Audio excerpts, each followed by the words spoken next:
हिंदुस्तान का किसान इनको 45 करोड़ रुपए देगा।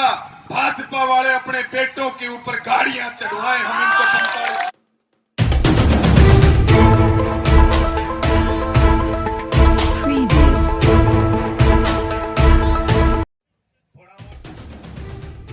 कस्बा गढ़ी पुख्ता क्षेत्र के ग्राम दुल्ला खेड़ी में भारतीय किसान यूनियन के रैली संयोजक रविंद्र राणा ने किसान महासम्मेलन का आयोजन किया।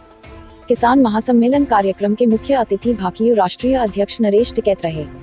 किसानों का कहना है कि 3 कृषि कानूनों के खिलाफ किसानों का संघर्ष जारी है। जब तक ये 3 कृषि कानून व एमएसपी पर गारंटी कानून नहीं बन जाते, किसानों का संघर्ष इसी तरह जारी रहेगा। इस दौरान किसान महासम्मेलन में वक्ताओं ने कहा कि किसान इस देश में अपनी बात कहे और इतना बड़ा पुलिस बल आपके गांव में हो आपको घेरने के लिए। किसान अपनी बात कहे, कलेक्ट्रेट तक जाए तो वहां आपकी बात को रोकने के लिए पुलिस बल लगा दिया जाए। दुर्भाग्य की बात है, देश की सरकार को, प्रदेश की सरकार को जनता ने चुनने का काम किया, इस किसान ने चुनने का काम किया, लेकिन जब भी किसान ने अपनी बात को रखने का काम किया, तब उसकी आवाज को कुचलने का काम इस सरकार कर रही है, को थोपने का कार्य किया है। उस संघर्ष की आवाज आज राकेश टिकैत और नरेश टिकैत बने हैं। साथियों, मैं ये कहने बगैर भी नहीं रहूंगा कि इस 3 काले कानून को जन जन की आवाज बनाने का कार्य इनके साथ साथ कंधे से कंधा मिलाकर आज राष्ट्रीय लोकदल के अध्यक्ष चौधरी जैन सिंह कर रहे हैं।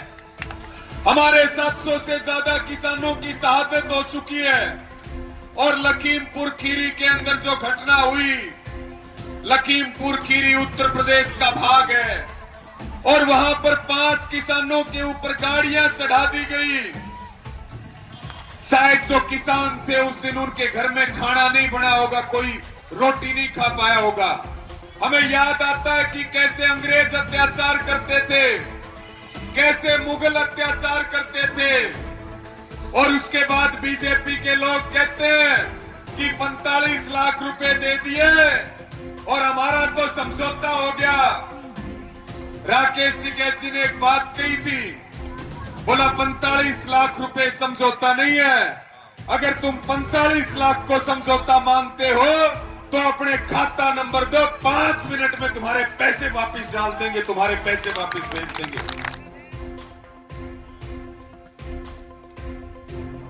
वहीं राष्ट्रीय अध्यक्ष नरेश टिकैत ने भाजपा सरकार पर निशाना साधा।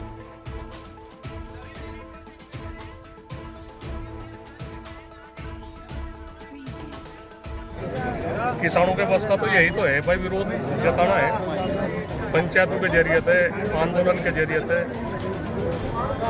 तो प्रधानमंत्री जी, हमें नहीं पता प्रधानमंत्री जी का मन क्या है, क्या वे चाह रहे। किसानों से कहीं बात का में बदला ले रहे।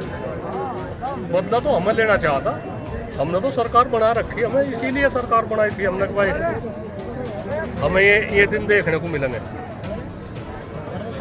लखीमपुरी का भी जो कांड हुआ है उसमें अभी आपकी मांग की कि मंत्री जी को बर्खास्त किया जाए, अभी इस पर भी कोई कार्रवाई नहीं की सरकार ने।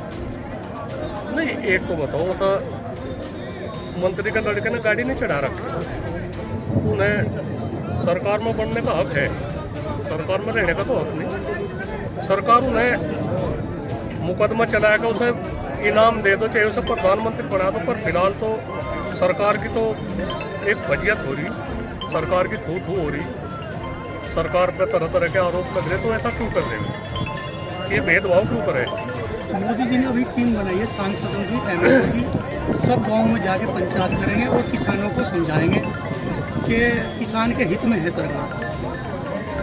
मैं एक तो किसान 50-50, 100 तो सुरक्षाकर्मी भेजो में जिब तो वो पंचायत कर सके।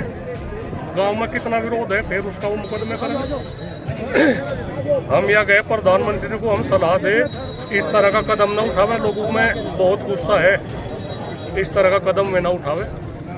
और बातचीत के जरिए से किसान तो मान लेंगे, किसानों को कोई ऐसी बात नहीं, बातचीत के जरिए से सर मामले को सोच जाओ। सांसदों के बस का नहीं है मामला सोच जाना।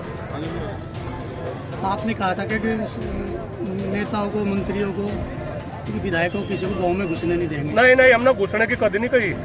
हमने तो यह कही भाई हम इन्हें सुना दे, काम विरोध हो रहा है, जनता में विरोध है, आप जाने का थोड़ा सा फरेज रख लो। हमने इस तरह की बात कही, हमने घुसने की नहीं कही। हम चले जाऊंगे, सब उसका लग जाएगा, उन्हें पता क्या हो रहा है, के ऊपर विरोध हो रहा है इनका।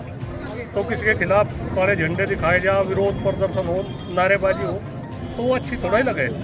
हम लोग गए उसका फरेज रखे, वह बात नहीं है भाजपा की जो 2013 में 2017 में थी। यह बात मन में से निकाल दो ये।